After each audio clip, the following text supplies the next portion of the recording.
Hello दोस्तों। Last lecture में हम लोगों ने इलेक्ट्रिक फील्ड इंट्रोड्यूस किया था, उसका बेसिक कॉन्सेप्ट देखा था, उस पर छोटे सिंपल क्वेश्चन सॉल्व किए थे।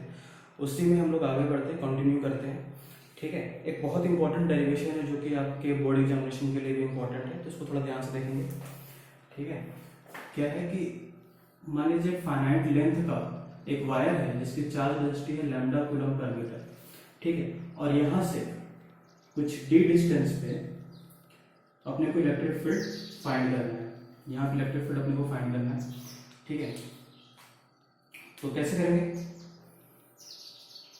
मान लीजिए अपन ने एक छोटा सा कंस्ट्रक्शन किया इस टाइप से। ये एंगल मान लिया हमने θ1 है, ये एंगल मान लिया θ2 है। ठीक है, यहाँ से y डिस्टेंस ऊपर जाकर के dy का छोटा सा स्ट्रिप लेते हैं dy का, तो ये थीटा पे जाकर के डी थीटा का एक छोटा सा स्ट्रिप बनेगा, ये डी थीटा। ठीक है, अब देखिए, अगर ध्यान से देखिए तो ये लेंथ और ये लेंथ में आपको डिफरेंस दिखेगा। ये लेंथ छोटा है, ये लेंथ बड़ा है। ठीक है, इसका मतलब कि अगर इसके वजह से इलेक्ट्रिक फील्ड, अगर हम इस ओवरऑल की वजह से इलेक्ट्रिक फील्ड देखें तो इसकी वजह से जो इलेक्ट्रिक फील्ड होगा ये dq, ये मान लीजिए ये dq है, तो dq की वैल्यू कितनी हो जाएगी?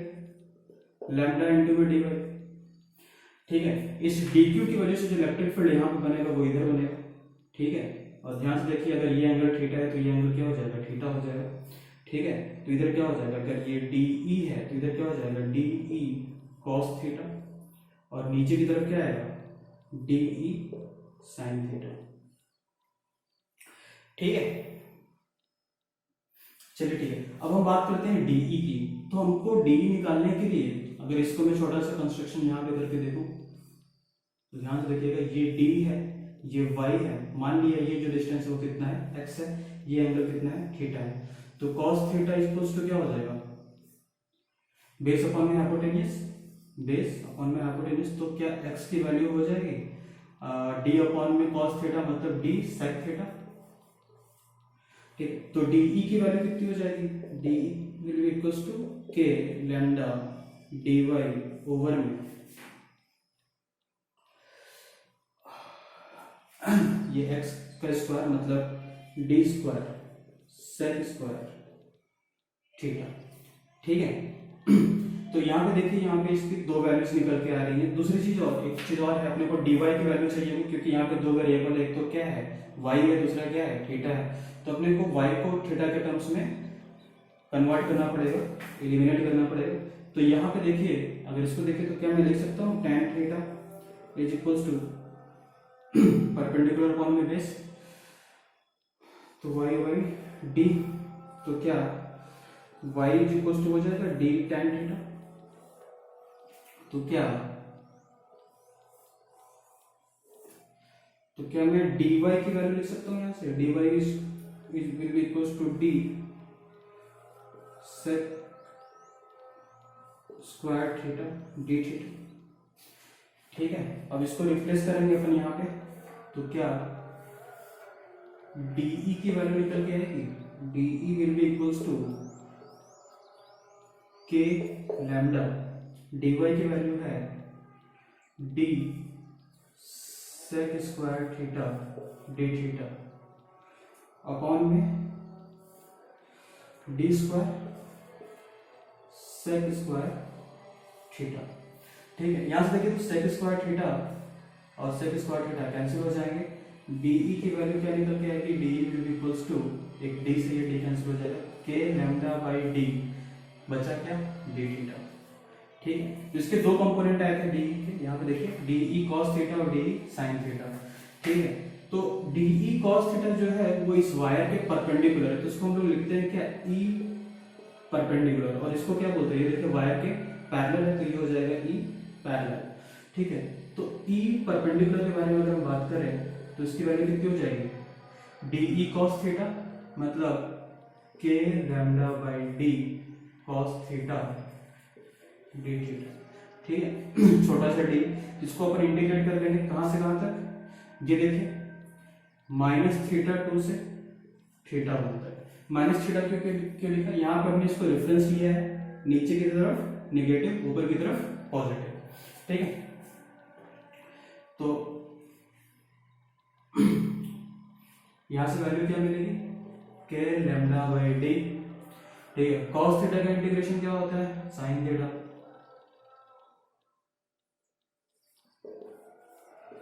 कहां से कहां तक, माइनस थीटा 2 से थीटा 1 तक। चेक कर लीजिए।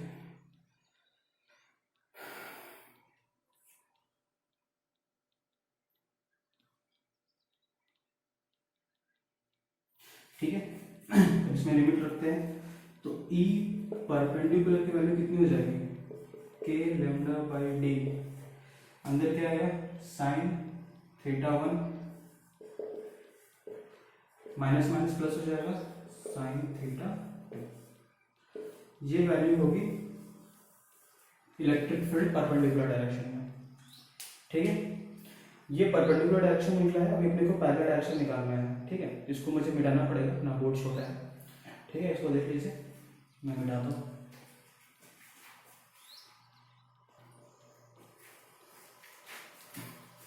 अब हम बात करेंगे ई पैरेलल की। तो ई पैरेलल की वैल्यू कितनी है, डी ई साइन थीटा। ठीक है, डी की वैल्यू इतनी है, तो E parallel will be equals to d E sine theta. D की वैल्यू इतनी है, k lambda by d sine theta d theta. ठीक है, अपन इसको इंटीग्रेट करेंगे कहां से कहां तक, माइनस थीटा 2 से थीटा 1 तक। ठीक है, साइन थीटा का इंटीग्रेशन माइनस कॉस थीटा, तो that will be equals to k lambda by d minus cos theta minus theta 2 से थीटा 1 तक। ठीक है, तो माइनस है तो lower limit minus upper limit, तो E parallel will be equals to k lambda by d, क्या हो जाएगा,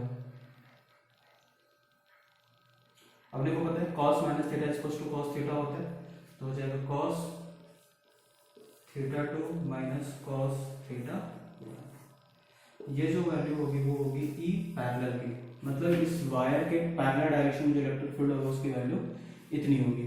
ठीक है, परपेंडिकुलर डायरेक्शन में क्या था, के lambda by d sine theta 1 plus sine theta 2, और पैरेलल डायरेक्शन में क्या हो जाएगा, E parallel equals to k lambda by D cos theta 2 minus cos theta 1। ठीक है, एक बार चेक कर लीजिएगा इसको, कोई प्रॉब्लम होगा तो बताइएगा।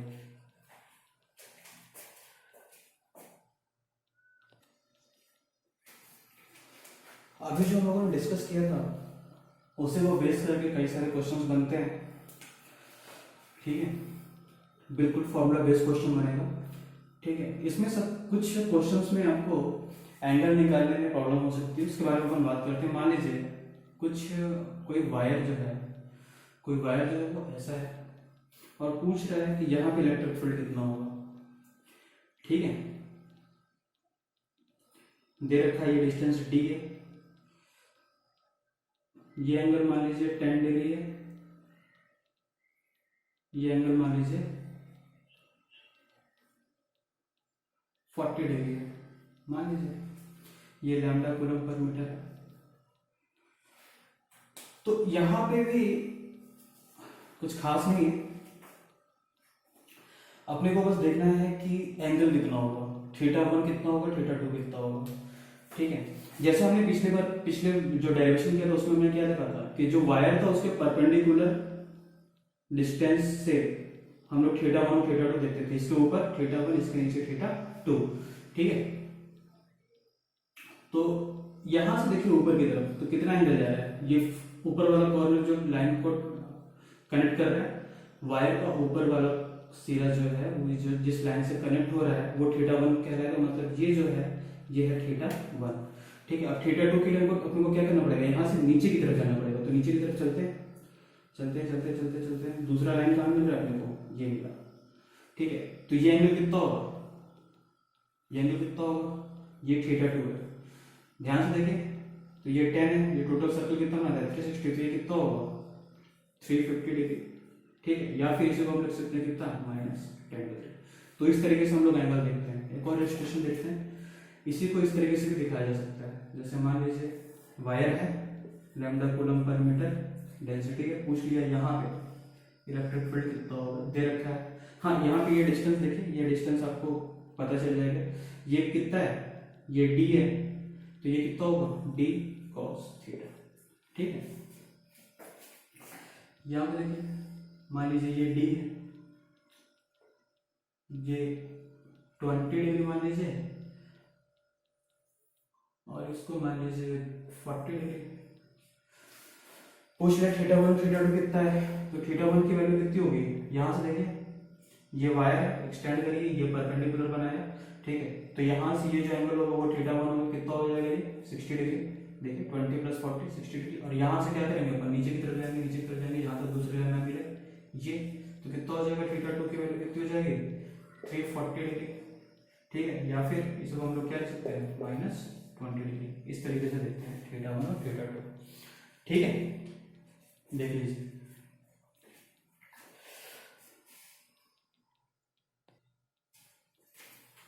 अभी जो लोगों ने डेरिवेशन किया था उसी को बेस करके एक सेमी इनफाइनाइट वायर का कॉन्सेप्ट बनता है। सेमी इनफाइनाइट वायर को इस तरीके से दिखाते हैं, ऊपर जो होता है वो डॉटेड लाइन होता है, मतलब ऊपर की तरफ इनफाइनाइटली गया है और यहाँ से इसका ओरिजिनेशन है, ठीक है। और पूछ रहा है कि यहाँ पे इलेक्ट्रिक फील्ड कितना होगा, तो अपन जैसे वो कॉन्सेप्ट था, जैसे कि वो हमने फॉर्मूला डिराइव किया था, उसी फॉर्मूला में हम कन्वर्ट करके देखेंगे। तो अगर हम बात करेंगे ई परपेंडिकुलर की, तो ई परपेंडिकुलर इक्वल्स हो जाएगा k λ/d sin theta 1 plus sin theta 2। तो यहाँ पे अपने को चाहिए थीटा 1, तो यहाँ से देखिए ऊपर की तरफ देखिए, तो ऊपर की तरफ आप क्या देखेंगे, इनफाइनाइटली दिखेगा, मतलब अपने को कैसे देखना पड़ेगा, ऐसे देखना पड़ेगा। तो थीटा 1 की वैल्यू कितनी हो जाएगी 90 डिग्री। इनफाइनाइट है ना, एकदम ऊपर की तरफ जाएगा, कहां तक मिलेगा, कहां पे मिलेगा ये, इनफाइनाइट में मिलेगा। इनफाइनाइट में मिलेगा मतलब इसका क्या हुआ कि ये जो दोनों वायर है, ये जो दोनों लाइन है, वो दोनों एक दूसरे के पैरेलल होंगे, तो ये एंगल कितना हो जाएगा 90 डिग्री। और नीचे की तरफ कुछ है ही नहीं, तो थीटा 2 की वैल्यू कितनी हो जाएगी 0, ठीक है। रखते हैं फॉर्मूले में, तो k λ/d, हाँ यहाँ पे दे रखा है लैम्डा कूलम पर मीटर, इस वायर का चार्ज डेंसिटी है, ठीक है। तो sin थीटा 1 तो sin थीटा 1 की वैल्यू कितनी है 90 प्लस sin थीटा 2 की वैल्यू कितनी है 0, ठीक है। तो ये 0 हो जाएगा, ये कितना हो जाएगा 1, तो E परपेंडिकुलर की वैल्यू कितनी मिल जाएगी k λ/d। This is the value of E perpendicular. Now we will talk about the E parallel. तो E पैरेलल का फॉर्मूला क्या है, k λ/d cos थीटा 2। तो थीटा 2 की वैल्यू कितनी है 0 है, माइनस cos थीटा 1 की वैल्यू कितनी है 90 है। cos 0 equals to 1, cos 90 equals to 0, तो E पैरेलल की वैल्यू कितनी हो जाएगी k λ/d। तो E पैरेलल और E परपेंडिकुलर दोनों की वैल्यू कितनी हो जाएगी k λ/d, ठीक है, इधर नीचे की तरफ, ठीक है। तो नेट इलेक्ट्रिक फील्ड अगर कोई पूछ ले E नेट, तो कितना हो जाएगा √2 k λ/d at an angle of 45 degree. ऐसे है ये एंगल जो होगा 45 डिग्री होगा। आ रही बात है, this is the E net. देख लीजिए, समझ लीजिए और नोट कर लीजिए।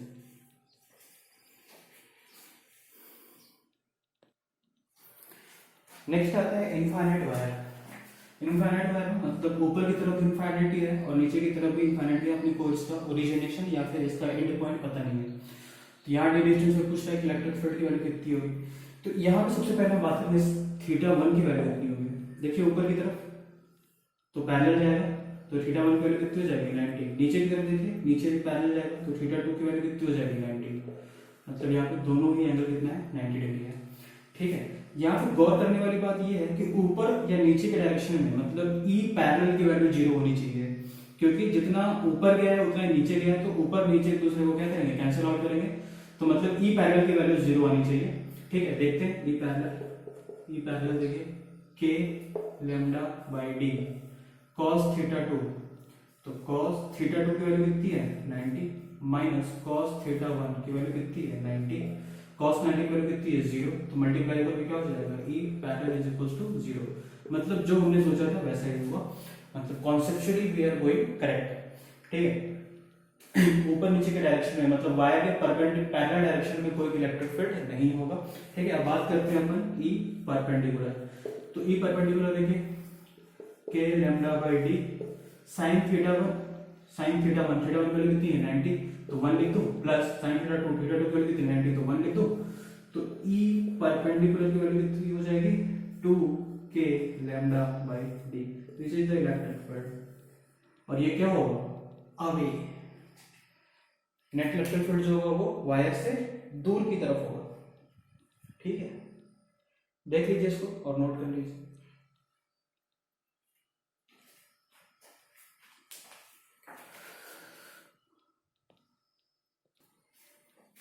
देखिए क्वेश्चन दिख रहा है आपको बोर्ड पे, एक स्क्वायर जिसका साइड कितना है a है, ठीक है, 4 साइड है, 4 वायर से बना हुआ है। तो ये जो चार्ज डेंसिटी है वो है लैम्डा कूलम पर मीटर, ये भी लैम्डा कूलम पर मीटर है, ये क्या है minus lambda coulomb per metre, और ऊपर भी क्या है minus lambda coulomb per metre. पूछ रहा है find electric field at the centre, centre electric field की वैल्यू पूछ रहा है। ठीक है, चलिए देखते हैं। अगर फाइनाइट वायर का कॉन्सेप्ट लिया जाए यहाँ पे, तो अगर अपन इसको ऐसे मैच कराते हैं, इसको ऐसे मैच कराते हैं, इसको ऐसे मैच कराते हैं, इसको ऐसे मैच कराते हैं, तो देखिए ये एंगल्स कितने होंगे, सारे के सारे एंगल यहाँ पे कितने 45 डिग्री होंगे। ठीक है, इसकी वजह से देखिए ऊपर की तरफ जाएगा, इसकी वजह से इधर की तरफ जाएगा, ये पॉजिटिव है, इसकी वजह से ऊपर, ये पॉजिटिव, इसकी वजह से राइट साइड। ठीक है, मतलब इलेक्ट्रिक फील्ड एक तो इधर मिलेगा अपने को और दूसरा किधर मिलेगा ऊपर की तरफ मिलेगा।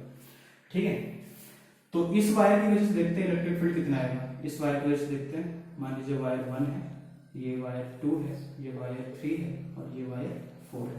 तो इलेक्ट्रिक फील्ड ड्यू टू 1 की वैल्यू कितनी हो जाएगी के लैम्डा। डी की वैल्यू कितनी होगी अगर ध्यान से देखिए, तो डी की वैल्यू हो जाएगी a/2/2, तो कहां जाएगा वो ऊपर जाएगा।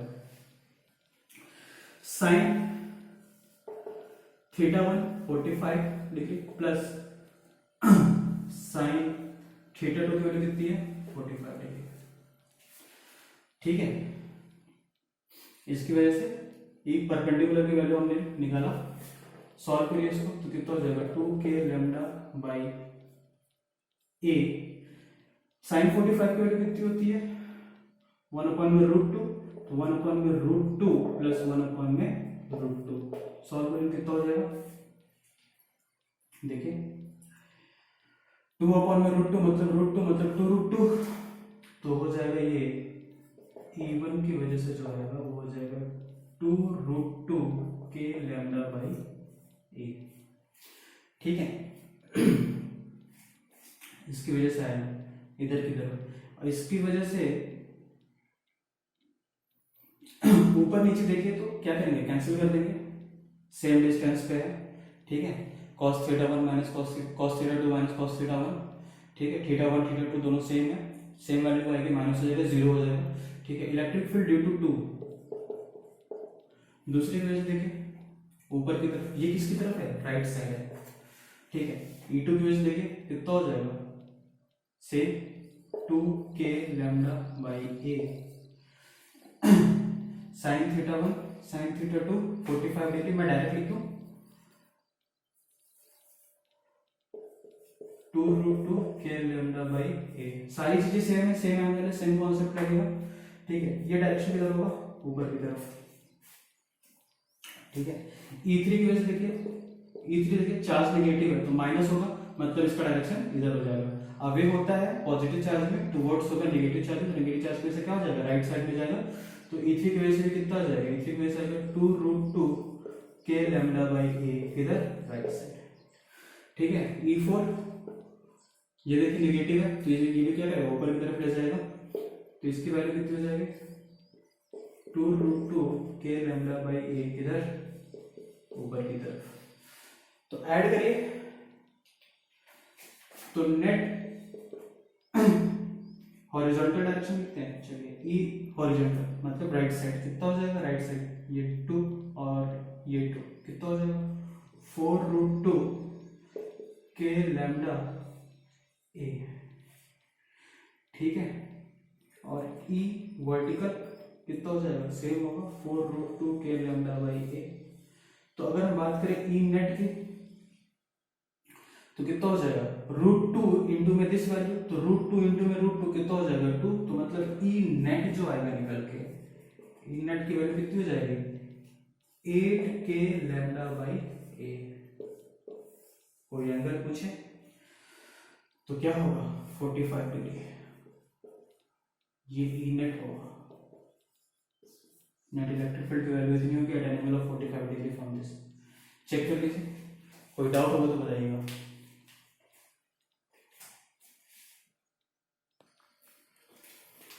आइए एक क्वेश्चन और देखते हैं इस पे। इनफाइनाइट वायर था, ठीक है, उसको बेंड करके ये शेप दे दिया और यहाँ से ये डिस्टेंस पे और यहाँ से ये डिस्टेंस पे इलेक्ट्रिक फील्ड पूछ रहा है कितना होगा। ठीक है, चार्ज डेंसिटी सेम है, लैम्डा कूलम पर मीटर। ठीक है, इलेक्ट्रिक फील्ड यहाँ पूछ रहा है तो अगर मैं इसको ज्वाइन कर दूं इस तरीके से, तो ये देखिए θ1, अगर हम इस वायर की बात करें, इसको दो अलग अलग वायर की तरह ट्रीट करते हैं, तो अगर इस हम वायर की बात करें तो इसकी वजह से इलेक्ट्रिक फील्ड किधर होगा, एक तो होगा इधर और दूसरा होगा नीचे की तरफ। ठीक है, तो इसको नाम देते हैं वायर 1, इसको नाम देते हैं वायर 2। ठीक है, वायर 1 का ई परपेंडिकुलर ऑफ वायर 1 कितना हो जाएगा, के लैम्डा बाई ए साइन θ1 की वैल्यू कितनी होगी वायर 1 के लिए देखिए, θ1 की वैल्यू कितनी है 90 डिग्री है ना, इनफाइनाइट ऊपर की तरफ। और θ2 की वैल्यू कितनी है, ये देखिए ये कितना होगा 45 डिग्री, तो θ2 की वैल्यू कितनी हो जाएगी 45 डिग्री। तो साइन θ1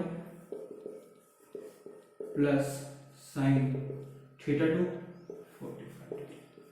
ठीक है, इसको सॉल्व करेंगे तो k lambda by a 1 plus 1 upon में √2 ये मिला।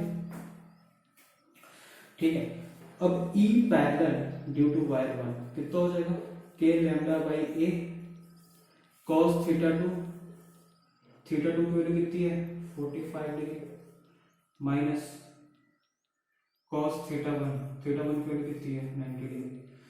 तो E पैरेलल 1 की वैल्यू कितनी हो जाएगी, cos 45 की वैल्यू कितनी होती है 1 अपॉन में √2 और cos 90 की वैल्यू कितनी होती है 0, तो हो जाएगा 1 अपॉन में √2 के लैम्डा बाई ए। ठीक है, अब हम बात करते हैं वायर 2 की। तो E परपेंडिकुलर टू वायर 2, देखिए ये वायर 2 है। ठीक है, तो इसकी वजह से इलेक्ट्रिक फील्ड जो होगा एक तो होगा ऊपर की तरफ, ठीक है, और दूसरा किधर होगा इधर की तरफ, है ना, इसकी वजह से अंदर की तरफ। ठीक है, ये इसका ये परपेंडिकुलर 2 है, ये E पैरेलल 2 है। ठीक है, कंफ्यूज मत होइएगा, ये है आपका E परपेंडिकुलर 1 और ये है E पैरेलल 1। ठीक है, तो E परपेंडिकुलर 2 की वैल्यू लगता है यहाँ पे देखिए कितना आएगा, के लैम्डा बाई ए साइन θ1 90, यहाँ पे देखिए θ1 कितना है 90 है, θ2 कितना है 45 डिग्री। ठीक है, प्लस साइन 45 डिग्री। ठीक है, तो E परपेंडिकुलर 2 की वैल्यू कितनी हो जाएगी, के lambda by a 1 plus 1 upon में √2। ठीक है, E पैरेलल 2 के बारे में बात करें तो के लैम्डा ए, ठीक है, सेम वैल्यू आएगी cos 45 माइनस cos 90, तो cos 45 1 अपॉन में √2 माइनस 0, तो E पैरेलल 2 की वैल्यू हो जाएगी 1 अपॉन में √2 के लैम्डा बाई ए। ठीक, तो अगर आप E नेट के बारे में बात करो या फिर E in the horizontal direction, तो हॉरिजॉन्टल डायरेक्शन ये है और ये E परपेंडिकुलर 1, तो E परपेंडिकुलर 1 की वैल्यू कितनी है ये, और ये जो देखिए E पैरेलल 2 जो है वो E परपेंडिकुलर 1 के अपोजिट डायरेक्शन में है ना, तो इसको माइनस करेंगे तो कितना आएगा, ये कैंसिल हो जाएगा, वैल्यू बचेगी के लैम्डा बाई ए। ठीक है, E वर्टिकल देखिए से E वर्टिकल ऊपर की तरफ E परपेंडिकुलर 2 है और नीचे की तरफ E पैरेलल 1 है, तो E परपेंडिकुलर 2 की वैल्यू कितनी है, ये रहा है ना, माइनस E पैरेलल 1 वैल्यू कितनी ये 1 अपॉन में √2 से 1 अपॉन में √2 कैंसिल हो जाएगा, क्या बचेगा के लैम्डा बाई ए। ठीक है, किधर किधर नेट जो आया है वो इधर आया है और ऊपर की तरफ आया है। तो इलेक्ट्रिक फील्ड का नेट डायरेक्शन किधर होगा, इधर होगा, ई नेट। तो ई नेट की वैल्यू कितनी हो जाएगी, 1/√2 k lambda by a, net की direction at an angle of 45 degree. ठीक है, देख लीजिए, समझ लीजिए। तो आज के लिए इतना काफी है। नेक्स्ट हम लोग इसी टाइप के क्वेश्चंस में कुछ एसएचएम्स के कुछ अलग अलग वैरायटी के क्वेश्चन सॉल्व करेंगे। ठीक है, इलेक्ट्रिक फील्ड में डिफरेंट टाइप के अच्छे क्वेश्चंस बनते हैं, जिसको पढ़ने में आपको काफी मजा आएगा। ठीक है, तो ये कुछ बेसिक्स क्वेश्चंस थे जिसको आप पढ़ेंगे समझेंगे तो अच्छा लगेगा। ठीक है, बाकी आगे देखते हैं फिर। Thank you.